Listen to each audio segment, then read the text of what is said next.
কিন্তু রাসূলের অন্তরের ভিতরে খুব কষ্ট লাগছে। তার শরীরের পশমগুলো দাঁড়িয়ে গেছে, তার শরীর থেকে ঘাম ঝরতেছে। কষ্ট এই জন্য না ওমর ইবনুল খাত্তাবকে মৃত্যুদণ্ড দেওয়া হবে, এই জন্য কষ্ট না। রাসূল সাল্লাল্লাহু আলাইহি সাল্লাম চিন্তা করেন, ওমর, তোমাকে আমি আল্লাহ তাআলার কাছ থেকে চেয়ে এনেছিলাম, তুমি এমন একটা কাজ করলা, তুমি একজন নির্দোষ ব্যক্তিকে হত্যা করে ফেলবা, এটা তো তোমার কাছ থেকে আমি আশা করি নাই। ওমর, তোমাকে আমি আল্লাহ তাআলার দরবার থেকে চেয়ে এনেছিলাম, আল্লাহ রব্বুল আলামিনের কাছে। রাসূল আকরাম সাল্লাল্লাহু আলাইহি সাল্লাম দোয়া করতেছেন, রব্বুল আলামিন আপনি ইসলামের জন্য 2 উমরকে আমাকে দান করে দেন। অর্থাৎ ইসলামের জন্য 2 জন উমর, একজন হচ্ছে আবু জাহেল আর একজন হচ্ছে উমর ইবনুল খাত্তাব রাদিয়াল্লাহু আনহু, এই 2 জনকে আপনি আমাকে দিয়ে দেন। যখন আল্লাহ রাসূল সাল্লাল্লাহু আলাইহি ওয়াসাল্লাম দোয়া করছেন, আল্লাহ রব্বুল আলামিন বলতেছেন, ও রাসূল, যদি ইসলামের কল্যাণ হয়, ইসলামের জন্য আপনার যদি উপকারে আসে, তাহলে 2 উমরের একজনকে, ওমর ইবনুল খাত্তাবকে আমি আপনার জন্য দিয়ে দিলাম।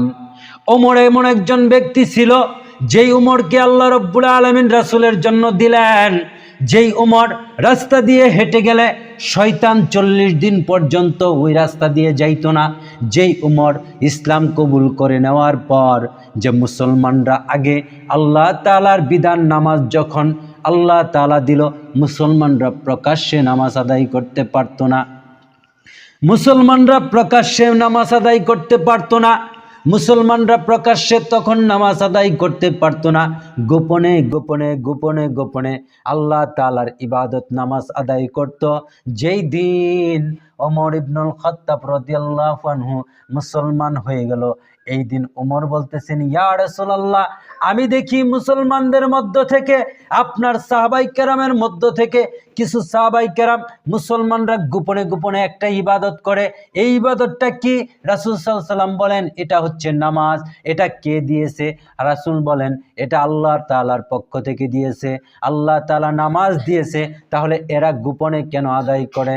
আল্লাহ রাসূল সাল্লাল্লাহু আলাইহি ওয়াসাল্লাম বলেন, ও ওমর শোনো, আমার এত শক্তি নাই, আমার এত সামর্থ্য নাই, যখন আমার সাহাবায়ে কেরাম নামাজ আদায় করতে যায়, তখন আরবের জমিনে, মক্কার জমিনে কাফের মুশরিকগুলো নামাজের ভিতরে আমার সাহাবায়ে কেরামের উপর নির্যাতন চালায়, তারা সহ্য করতে পারে না, তারা সহ্য করতে পারে না, এই জন্য গোপনে গোপনে নামাজ আদায় করে। ওমর বলতেছেন, ইয়া রাসূলুল্লাহ, ইয়া হাবিবাল্লাহ, আপনি শুধু আমাকে একটা ঘোষণা দেওয়ার অধিকার দান করুন, আপনি যদি একটা ঘোষণা দেওয়ার অধিকার দান করেন, তাহলে আমি ঘোষণা দিয়ে দেব। রাসূল সাল্লাল্লাহু আলাইহি সাল্লাম অধিকার দিলেন। ওমর তরবারি হাতে নিয়ে মক্কার অলিতে গলিতে গেলেন, যাওয়ার পরে বলতেছেন, আজকে থেকে আমি ওমর কালেমা পড়ে মুসলমান হয়ে গেছি, আমি নিজেও আল্লাহ তাআলার ইবাদত নামাজ প্রকাশ্যে পড়ব, আর যারা মদিনার মক্কার জমিনে যারা বাস করে প্রত্যেকটা মুসলমান আজকের পর থেকে প্রকাশ্যে প্রকাশ্যে নামাজ আদায় করবে। কোনো ব্যক্তি যদি তার সন্তানগুলোকে এতিম বানাইতে চায়, তার স্ত্রীকে বিধবা বানাইতে চায়, তাহলে যেন আমার ওমরের তরবারির সামনে এসে দাঁড়ায়। ওমর কি করলেন?